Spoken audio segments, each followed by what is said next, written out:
Your sister's housewarming party was so lovely, Mom said. When are you going to catch up? I looked at her and replied, I hosted mine last year, and you just weren't on the guest list. Her fork froze midair. The restaurant was one of those overpriced bistros where everything came drizzled with balsamic reduction and garnished with microgreens. My mother had chosen it, naturally. She always picked places where the atmosphere itself felt like a performance, where every conversation happened under the scrutiny of white tablecloths and crystal stemware. Your sister's housewarming party was so lovely, she said, cutting into her salmon with surgical precision. When are you going to catch up? I set down my water glass and met her eyes. I hosted mine last year, and you just weren't on the guest list. Her fork froze midair. The silence stretched between us like a chasm. Around us, other diners continued their meals, oblivious to the detonation that had just occurred at table 17. Excuse me? Her voice had that dangerous edge I remembered from childhood, the one that used to make me shrink into myself. But I wasn't a child anymore. You heard me correctly. I kept my tone even, almost pleasant. I bought a house 13 months ago. Had a beautiful party to celebrate. Invited everyone who mattered to me.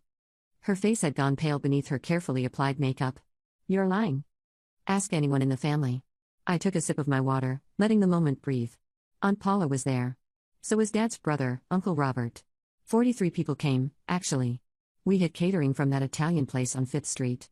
The weather was perfect. Everyone had a wonderful time. She placed her fork down with trembling fingers. This is absurd. Your father never mentioned anything about this. Dad was there too. I watched the information land. He gave a toast. Brought that expensive scotch he saves for special occasions. My mother's composure, usually unshakable, began to crack at the edges. Why would your father attend something and not tell me? Because I asked him not to. I leaned back in my chair. Just like I asked everyone else not to mention it to you. The waiter approached to refill our water glasses, sensing nothing amiss. My mother waited until he'd retreated before speaking again. I'm your mother. Are you? The question came out softer than I intended, but no less pointed. She flinched. Actually flinched. I'd spent 3 decades trying to win her approval. 3 decades coming in second place to my younger sister, Julia. 3 decades having my accomplishments downplayed, dismissed, or outright ignored while Julia's most mundane achievements were celebrated like national holidays. When Julia graduated college, our parents threw her a party at the country club. When I graduated summa cum laude with my master's degree, I got a card in the mail. When Julia got engaged to a dentist named Bradley, Mom spent 8 months planning a wedding that cost more than my first car. When I made partner at my law firm at 32, the youngest in the company's history, she asked if that meant I'd finally have time to find a husband. The double standard had always existed, hovering in the background of every family gathering, every phone call, every interaction. But I convinced myself it wasn't intentional. She loved us equally. She just expressed it differently. Then came Julia's pregnancy announcement. My mother had wept with joy. Actual tears streaming down her face as she embraced my sister, already planning nursery themes and baby showers. I'd watched from the doorway, invisible as always. What she didn't know, what I'd never told her, was that I'd had a miscarriage 6 months earlier. I'd been 12 weeks along when it happened. The father was someone I'd been dating seriously, someone I'd thought might be permanent. We'd been cautiously optimistic, had started imagining our future. Then one morning, everything changed. I called my mother from the hospital, needing her in a way I hadn't since childhood. The nurse had handed me my phone, and I dialed with shaking fingers. I can't talk right now, honey, she'd said, her voice bright with excitement. I'm at the bridal shop with Julia. She's trying on bridesmaid dresses. Can I call you back? I told her it was important. How important? Because Julia really needs my opinion on the color scheme. I'd hung up without telling her. Spent the next 3 hours alone in that sterile room, processing the loss while nurses spoke in gentle tones and my boyfriend held my hand. My mother called back 4 days later, asking what I'd wanted. By then, the moment had passed. The need had crystallized into something else entirely. Something harder and colder. I'd said it was nothing. Work stuff. Already handled. That was 18 months ago. 6 months after that, I closed on a 3-bedroom Craftsman in the historic district downtown. It needed work, but it was mine. Fully mine. I'd saved for the down payment myself, negotiated the price myself, made every decision myself. The inspection revealed structural issues that would require significant repairs. I'd hired contractors, managed the renovation, dealt with permit delays and budget overruns. For 4 months, I'd lived in a construction zone, making 1,000 tiny decisions about tile patterns and paint colors and light fixtures. When it was finally finished, the house was exactly what I'd envisioned. Hardwood floors throughout, a renovated kitchen with marble countertops, a reading nook built into the bay window of the master bedroom. The backyard had a garden space where I'd already planted herbs and tomatoes. I'd stood in the empty living room, boxes stacked around me, and felt something I hadn't experienced in years: pure, uncomplicated pride. Planning the housewarming party had been spontaneous. I'd mentioned it to my friend Natalie over coffee, and she'd insisted we do it properly. Within a week, we'd organized everything. The only restriction I'd given was simple: don't tell my mother. Natalie had looked at me for a long moment. Are you sure? I'd never been more certain of anything. My father had been the tricky part. He answered when I called, and I could hear my mother's voice in the background asking who it was. It's Rebecca from work, he'd said smoothly. About that consulting project. He'd stepped outside to take the call. When I explained what I was planning, he'd gone quiet. Your mother's going to be hurt, he'd finally said. She's hurt me plenty. The words came out harder than I'd intended. This one time, I'm choosing myself. Another long silence. Then, what time should I be there? The party itself had been perfect. My friends from law school came, colleagues from the firm, neighbors I'd gotten to know during the renovation. Aunt Paula arrived with her famous potato salad. Uncle Robert brought his wife and their 2 teenage daughters. My father showed up carrying that bottle of scotch, the one he kept in his study for milestone occasions. He'd given me a hug that lasted longer than usual and whispered, "I'm proud of you, sweetheart." Those 4 words meant more than any party could. We'd eaten and laughed and toasted to new beginnings. Someone put music on the sound system I'd installed. People wandered through the house, admiring the renovation work, the choices I'd made. Julia wasn't there either. I hadn't invited her. As the evening wound down and guests started leaving, Aunt Paula had pulled me aside. "She's going to find out eventually," she'd said gently. I know. I'd looked around at my beautiful house, filled with people who actually showed up for me. But that's a problem for future me. Future me turned out to be sitting across from my mother in an overpriced bistro, watching her world recalibrate. "You excluded me deliberately." Her voice had a quality I'd never heard before. Something almost vulnerable. "Yes. That's cruel." "Is it?" I met her gaze steadily. "More cruel than forgetting my birthday 3 years running? More cruel than missing my law school graduation because Julia had a dental appointment? More cruel than hanging up on me when I called from the hospital?" She blinked. "What hospital?" "Doesn't matter now." I picked up my menu, scanning the entrees. "It was a long time ago." "Tell me." "Why?" I looked up at her. "So you can feel guilty? So you can apologize and we can pretend everything's fine? I don't need your apologies anymore." The waiter returned, and I ordered the grilled chicken. My mother ordered nothing, still staring at me like she'd never seen me before. After he left, she leaned forward. "I didn't realize you felt this way." I felt this way my entire life. The admission came easier than I'd expected. Every award I won, every achievement I earned, it was always the same. Julia did something minor, and suddenly that was the only thing that mattered. I could have cured cancer, and you'd still be more interested in Julia's new haircut. That's not fair. Fair? I almost laughed. You want to talk about fair? Do you remember my 30th birthday? She hesitated, and I could see her scrambling through memories. You don't, I said flatly. I spent it alone in my apartment because you and Dad flew to Seattle to help Julia move into her new condo. She was 26 and perfectly capable of hiring movers, but you insisted she needed family support. Julia needed us. I needed you too. The words hung in the air between us. I've always needed you. But somewhere along the way, you decided that Julia was the daughter worth showing up for. My mother's eyes glistened. I love you both equally. Love isn't just a feeling. It's actions. It's showing up. It's remembering. It's being present. I folded my napkin carefully. You've shown up for Julia consistently and completely. You've shown up for me sporadically and half-heartedly. Those aren't equal. I didn't know you were keeping score. I wasn't keeping score. I was keeping myself together. I took a breath. Do you know what it's like to constantly wonder why you're not enough? To achieve things that should make any parent proud and have them treated like footnotes? To watch your younger sister get celebrated for doing the bare minimum while you break yourself trying to earn a fraction of that attention? She looked down at her untouched salmon. You always seem so independent. So capable. I was capable because I had to be. Because I learned early that I couldn't rely on you to be there. I softened slightly. I'm not saying you're a monster. I'm saying you've been consistently unavailable to me while being completely available to Julia. And after 32 years of that pattern, I made a choice. To hurt me back. To protect myself. The distinction mattered. The housewarming party wasn't about revenge. It was about celebrating something important with people who actually care about what happens in my life. People who show up. People who remember. The food arrived, and we sat in silence for a moment. My mother pushed her salmon around her plate without eating. Your father never said anything, she finally murmured. I asked him not to. He respected my wishes. I cut into my chicken. He understood why I needed this. Did he agree with you?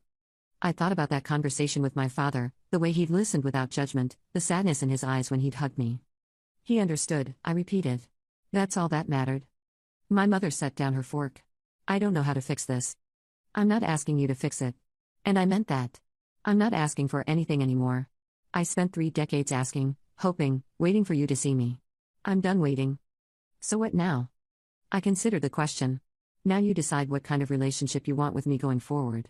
But it has to be real. No more comparing me to Julia. No more dismissing my life because it doesn't look like hers. No more being my mother only when it's convenient. That's not fair to put all this on me. You're right, I acknowledged. It takes 2 people to build a relationship. But it also takes 2 people to damage one. I'm taking responsibility for my part, for not speaking up sooner, for letting resentment build instead of addressing issues directly. But you need to take responsibility for yours. She looked older suddenly, the lines around her eyes more pronounced. I never meant to make you feel less than. Intent doesn't erase impact. I'd learned that phrase in therapy, had spent months unpacking the difference. You might not have meant to hurt me, but you did. Repeatedly. And I can't keep pretending those hurts didn't happen just to make family gatherings more comfortable. The waiter returned to check on us, and we both assured him everything was fine. He retreated, and the silence settled again. My mother reached for her water glass, her hand trembling slightly. How long have you been planning this? The exclusion, I mean. I wasn't planning anything. I set my knife down.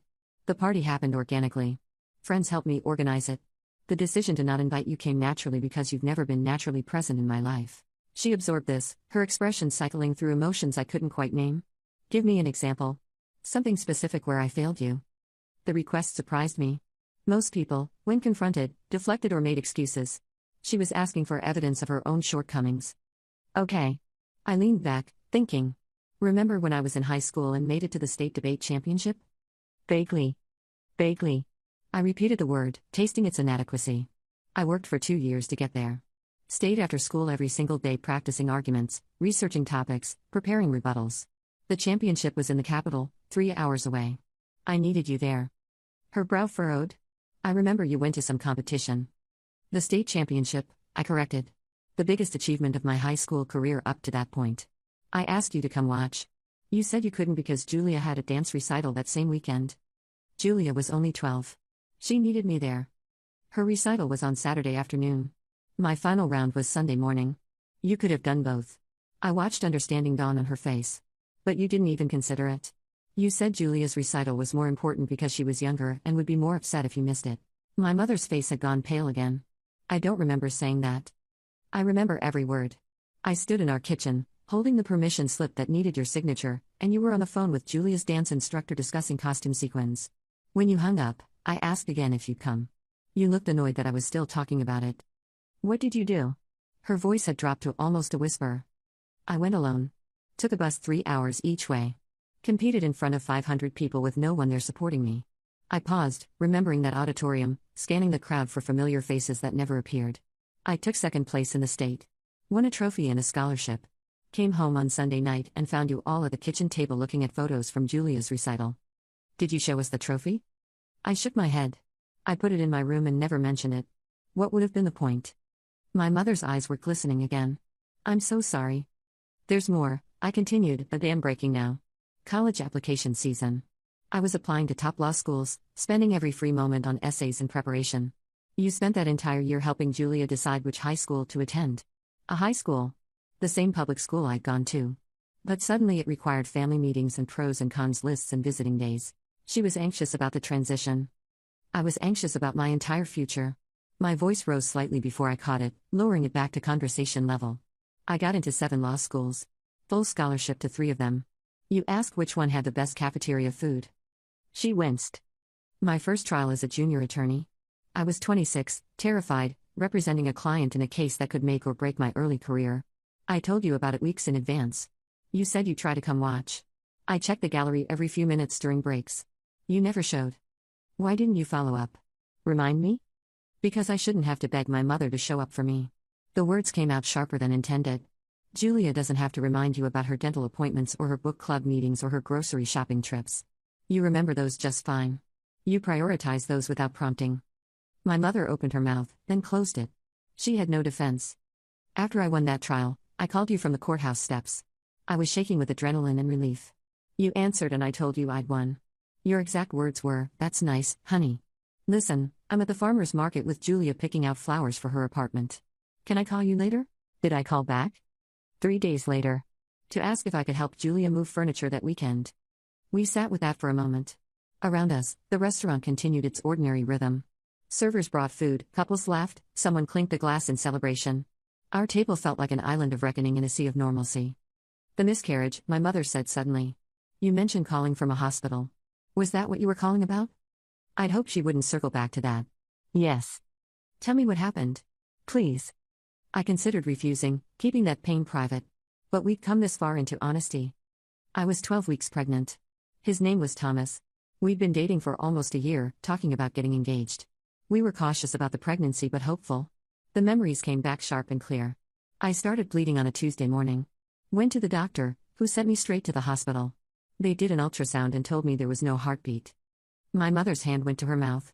"I called you from the hospital room." The nurse had just left. Thomas was in the hallway talking to the doctor. I was alone, and I needed my mother. My voice stayed steady through force of will. "You answered on the third ring, sounded happy to hear from me. Then I told you I was at the hospital and needed you." "What did I say exactly?" "You asked if I was okay. I said I'd be okay, but I really needed you there. You said you were with Julia at the bridal shop and she needed your opinion on bridesmaid dresses. I said it was important. You asked how important. I met her eyes. I couldn't bring myself to say the words. To tell you I'd lost a baby while you debated shades of pink. So I hung up." A tear slipped down my mother's cheek. "Why didn't you call back? Tell me what happened?" "Because you should have heard hospital and I need you and come anyway. Because the bar for your attention shouldn't be tragedy. Because I realized in that moment that even my genuine emergencies ranked below Julia's everyday errands. I would have come if I'd known." "Would you?" The question hung between us. "Or would you have said you'd come after the appointment? After helping Julia? After whatever else took priority?" She didn't answer, which was answer enough. Thomas and I broke up 3 months later. The miscarriage changed things between us, exposed cracks that had already existed. He wanted me to lean on him more, to share what I was feeling. But I'd spent a lifetime learning not to expect support. I didn't know how to accept it when it was offered. That's heartbreaking. It was reality. I pushed my plate away, appetite gone. I built a good life anyway. Got therapy, worked through it, learned to process grief without relying on people who wouldn't show up. The miscarriage doesn't define me. But your absence during it does define our relationship. My mother wiped her eyes with her napkin. "I don't know how to make up for any of this." "You can't make up for it. Those moments are gone. The debate championship, the trial, the hospital room, I can't get them back. You can't retroactively be present for things that already happened. So what's the point of this conversation? The point is honesty. The point is me finally saying out loud what I've carried silently for 32 years. The point is you understanding why I threw a party and didn't invite you." I softened slightly. "And maybe the point is also seeing if there's anything worth salvaging going forward." She grabbed onto that last part. "Is there? In your opinion?" I thought about it genuinely. "I don't know yet. We're having this conversation, which is further than I expected to get. But one lunch doesn't undo 3 decades of patterns. What would it take? For there to be something salvageable? Sustained effort. Sustained change. Not just showing up for the big moments going forward, but actually being present in the small ones. Asking about my day and meaning it. Remembering what I tell you. Calling me not because you need something, but because you thought of me. I can do that. You say that now. But when Julia calls tomorrow with some minor crisis, will you still prioritize checking in with me? When she has the baby and needs constant help, will you remember I exist too? When her life gets demanding, will mine still matter to you?" The questions were hard, but necessary. "I want to say yes," my mother admitted. "But I understand why you doubt me." "Doubt earned through experience is just wisdom," I said. The waiter approached again, asking about dessert. We both declined. He left the check on the table. "Julia doesn't know about the house?" my mother asked. "No. She'll be upset when she finds out." "Probably." I shrugged. "But Julia's feelings about my choices aren't my responsibility. She has you to process with." The barb landed, and my mother winced. We finished our meals in near silence. When the check came, I reached for it. "I've got this," my mother said. "I can pay for myself." "I know you can." She met my eyes. "Let me do this." It was such a small thing, paying for lunch. But something in her expression made me release the check and let her take it. As we walked to our cars, she stopped beside her Mercedes. "Can I see it?" "See what?" "Your house." I studied her face, looking for the catch. "Why?" "Because I want to see what I missed." Her voice cracked slightly. "Please. I thought about saying no. About keeping this one thing separate and sacred. But something in me relented. Follow me, I said. The drive took 20 minutes. I watched her car in my rearview mirror, this surreal caravan of confrontation and consequence. When we pulled up to my house, she parked behind me and got out slowly. I watched her take in the craftsman architecture, the restored porch, the garden beds I'd planted. Her hand went to her mouth. "It's beautiful," she whispered. "Thank you." I unlocked the front door and let her inside. She moved through the rooms like someone in a museum, taking in every detail. The built-in bookshelves I'd had custom-made. The kitchen where I'd agonized over every cabinet pull. The reading nook where I spent Sunday mornings with coffee and novels. In the living room, she stopped in front of the fireplace mantel. I'd arranged photos there, pictures from the housewarming party, shots of the renovation process, a framed photo of me at my law school graduation that Aunt Paula had taken. "You look so happy here," she said, pointing to a picture of me laughing with friends at the party. I was happy. I am happy. She picked up the graduation photo, studying it closely. "I wasn't at this, was I?" "No. You were helping Julia apartment hunt that weekend." She was moving from one side of town to the other. A 15-minute difference in commute time. My mother set the photo down carefully, as if it might shatter. "I can see it now. The pattern you're talking about. I couldn't see it before, but standing here in this house I knew nothing about, looking at all these moments I missed, I can see it." "Awareness is different from change," I said gently. "But it's a start." She moved into the kitchen, running her hand along the marble countertop. "You chose this yourself? The stone?" "Every single detail. Spent 2 weeks visiting stone yards, looking at samples. The contractor thought I was being too particular." I smiled at the memory. But I knew what I wanted. "This marble has these veins of gray and gold running through it. Catches the light differently depending on time of day.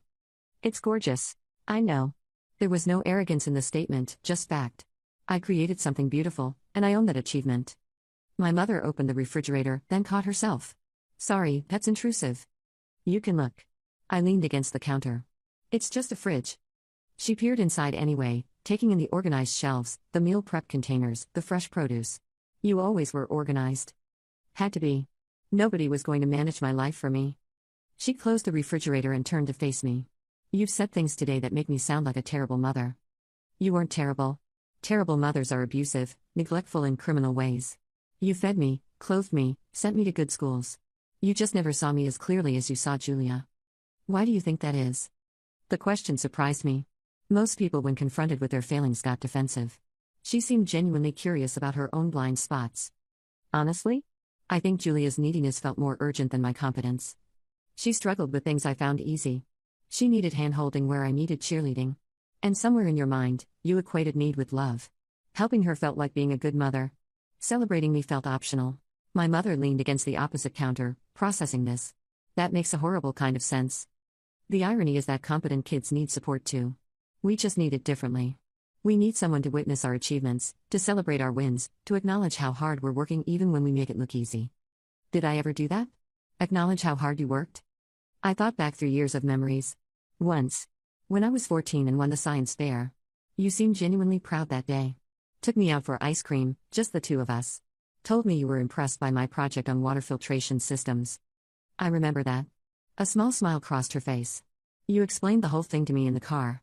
I didn't understand half of it, but I loved watching you talk about something you were passionate about.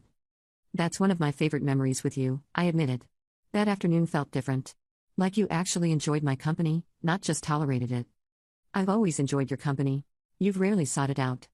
She couldn't argue with that. We stood in my kitchen, this space I created without her input or knowledge, and the distance between us felt both vast and somehow crossable. "Can I see the upstairs?" she asked. I led her up the refinished staircase, pointing out details as we went. The original banister I'd had restored. The landing window that overlooked the backyard. The hardwood floors that had taken weeks to properly refinish. My bedroom surprised her most. I'd painted it a deep teal color, hung flowing curtains, created a sanctuary that felt both elegant and comfortable.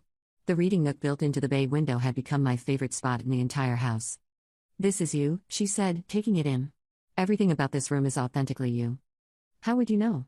The question came out less harsh than it might have. I was genuinely curious. "Because it's thoughtful and beautiful and completely self-sufficient. Because it shows someone who knows what they want and isn't afraid to create it." She sat gently on the edge of my bed. "Can I ask you something?" "Sure." "The miscarriage. Did Thomas know you called me?" I nodded. He came back from talking to the doctor and found me crying. Not because of the miscarriage, I was still processing that. But because my mother had chosen bridesmaid dresses over me. He held me and let me cry, and when I finally explained, he looked furious on my behalf.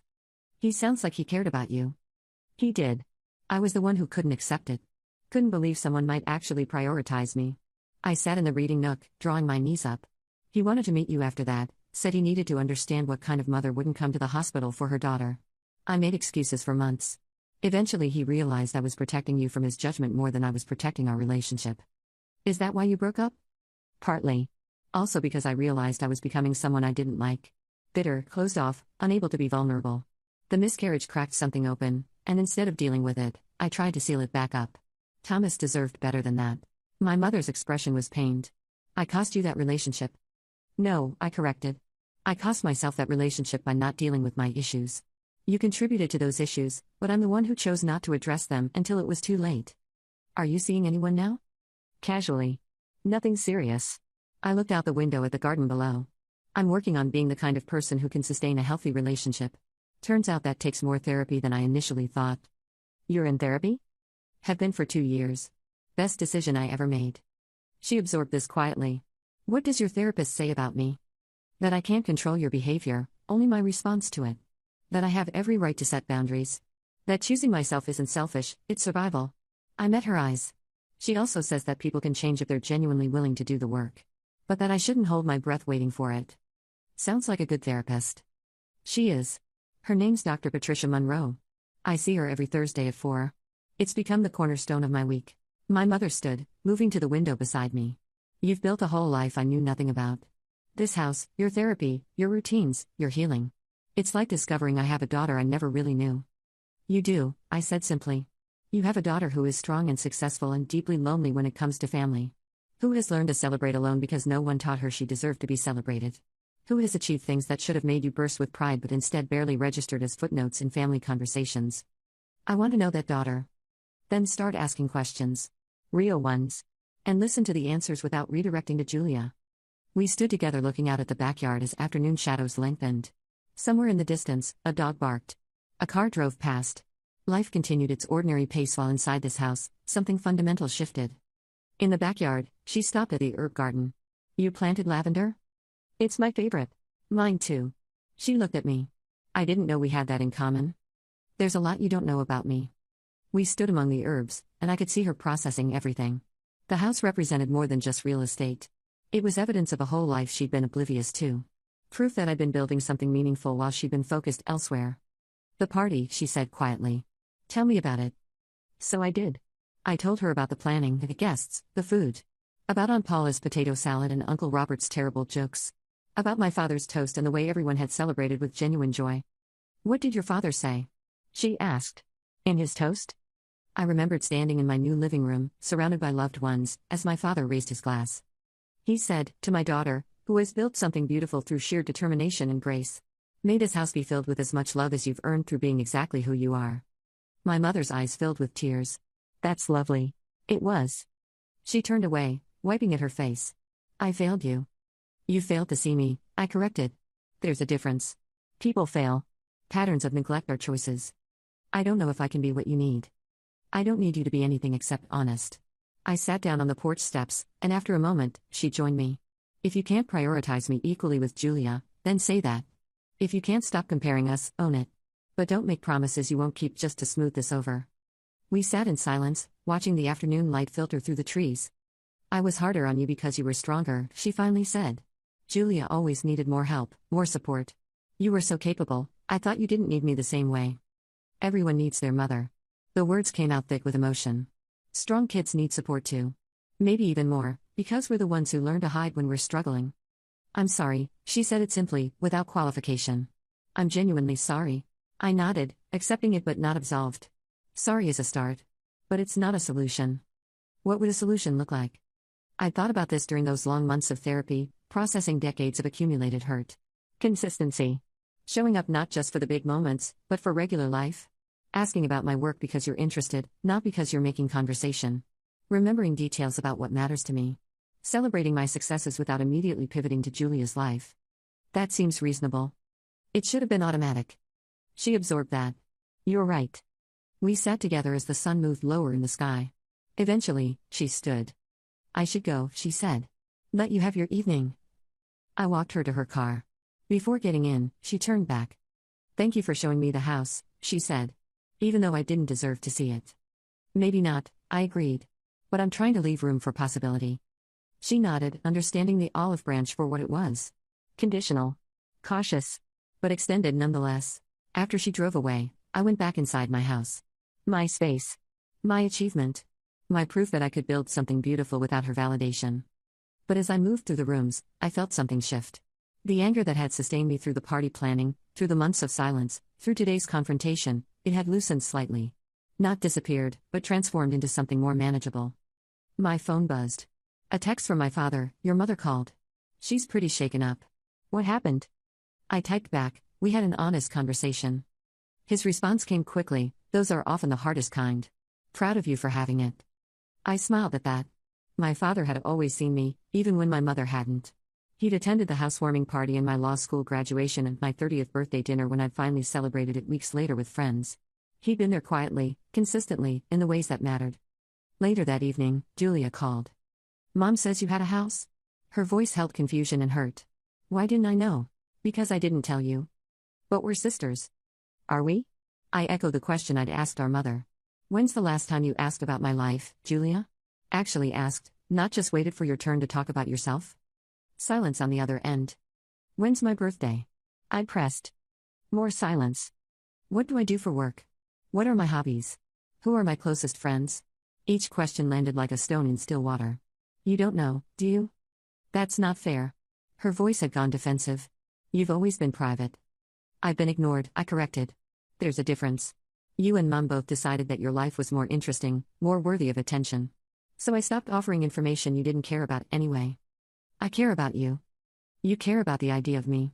The responsible older sister who has everything together. But you've never cared enough to look beneath that surface and see the actual person. I could hear her breathing on the other end of the line. I have a beautiful house, I continued.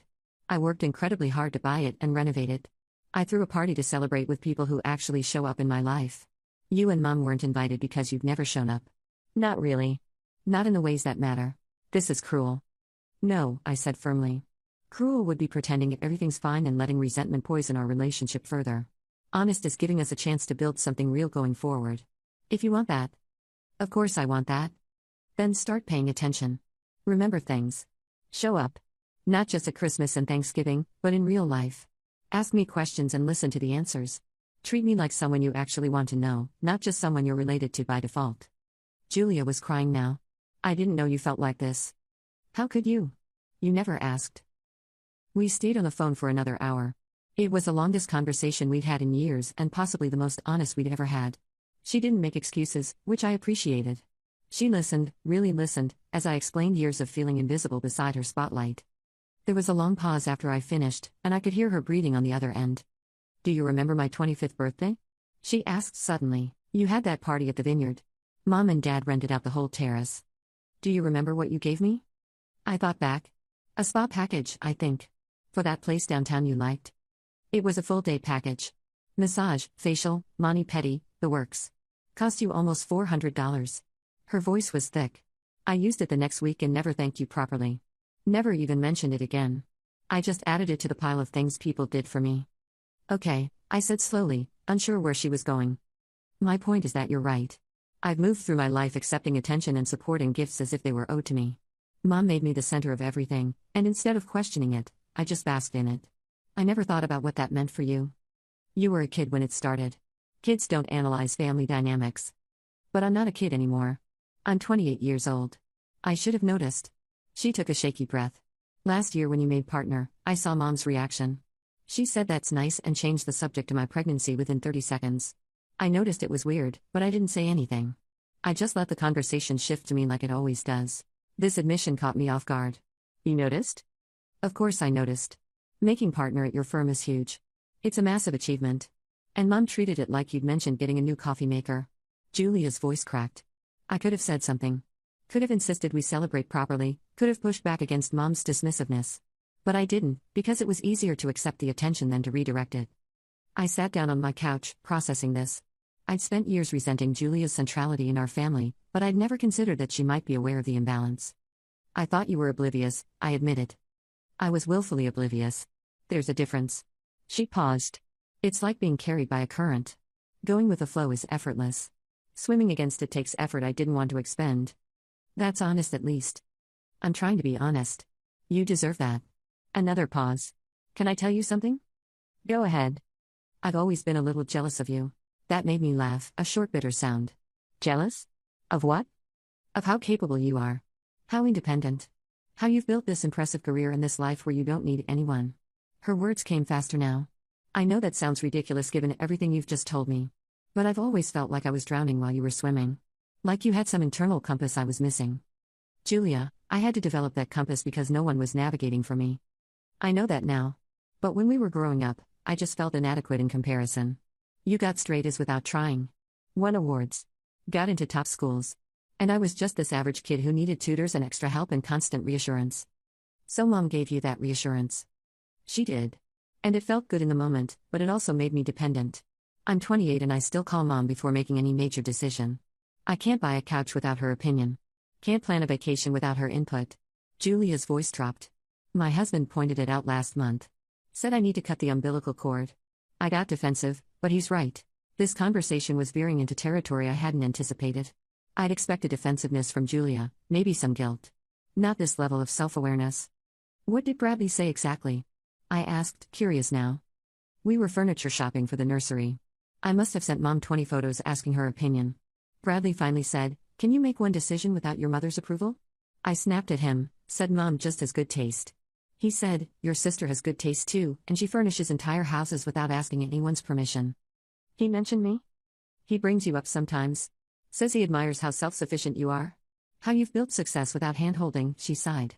He's right. And it makes me feel pathetic. You're not pathetic. You're just operating within a system that was set up for you before you were old enough to question it. That's generous. It's accurate. Mom made you dependent. But you're an adult now. You can choose to be different. We sat in silence for a moment, both processing this unexpected turn in our conversation. The house, Julia said. Can I see it sometime? Maybe. If things continue in this direction. That's fair. She took a breath. I'm going to work on this. On being less self-absorbed. On actually showing up for you instead of just accepting your support as background noise.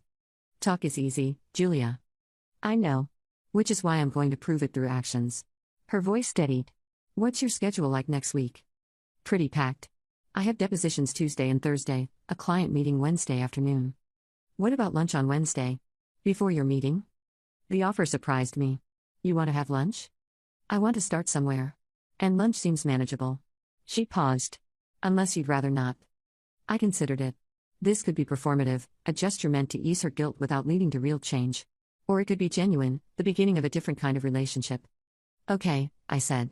Lunch on Wednesday. But Julia, if this is just temporary guilt-driven effort that'll fade in a few weeks, I'd rather you not start. It's not. I promise it's not. She sounded determined.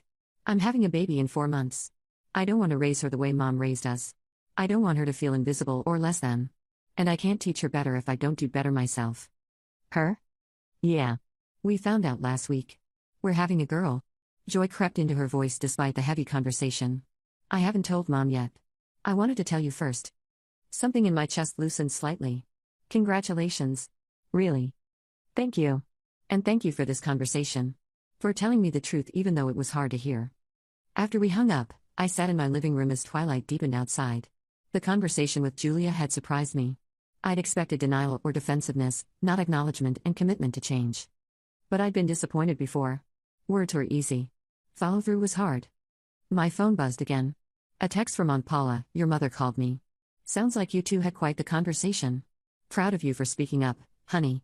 I smiled and typed back, thanks for coming to my party. And for keeping the secret. Her response came quickly, anytime. That's what family does, shows up when it matters. Some of us learned that lesson earlier than others. Aunt Paula had always been different from my mother. Where my mother was concerned with appearances and comparisons, Aunt Paula was steady and present. She'd come to my high school debate championship when my parents hadn't. Had driven 3 hours on a Sunday to watch me compete, then taken me to dinner afterward to celebrate my second-place finish. Your mother loves you, she'd said that night over pasta. She just doesn't always know how to show it. I'd accepted that explanation for years. Love that couldn't express itself through actions felt like a philosophical concept rather than a lived reality. But it had been easier to accept that than to confront the painful truth that my mother simply prioritized Julia over me. When we finally hung up, I felt exhausted but lighter. The next few weeks brought changes. Small ones at first. My mother texted asking about a case I'd mentioned months ago. Julia sent an article she thought I'd find interesting about property law. My father continued being the steady presence he'd always been. They visited the house together one Sunday afternoon. Julia brought her husband, and they toured the space with what seemed like genuine interest. My mother brought a housewarming gift, a set of lavender-scented candles, and the gesture felt thoughtful rather than obligatory. We sat in my backyard drinking lemonade, and for the first time in memory, the conversation flowed naturally. They asked questions about the renovation. About my work. About my life. It wasn't perfect. My mother still occasionally steered conversations toward Julia's pregnancy. Old habits die hard. But when I gently pointed it out, she caught herself and redirected. Julia started calling weekly, just to check in. Sometimes we talked for 5 minutes, sometimes for an hour. She told me about her marriage and her fears about becoming a mother. I told her about cases at work and the meditation class I'd started attending. We were building something new. Something that might eventually look like a real relationship. But I never regretted excluding them from that party. The housewarming had been mine, purely, completely mine. A celebration attended by people who'd earned the right to be there through years of consistent care and attention. It had been the closing of one chapter and the opening of another. Standing in my kitchen now, 6 months after that bistro confrontation, I looked around at the home I'd created. Every choice reflected my taste, my effort, my vision. No one could take credit for this except me. My phone buzzed with a text from my mother, "Dinner this weekend? Your father and I would love to see you. Just the 3 of us." I smiled and typed back, "Sounds good. Want to come here? I'll cook." Her response came quickly, "We'd love that. Can I bring anything?" "Just yourselves. That's all I need." And for the first time in 32 years, I meant it.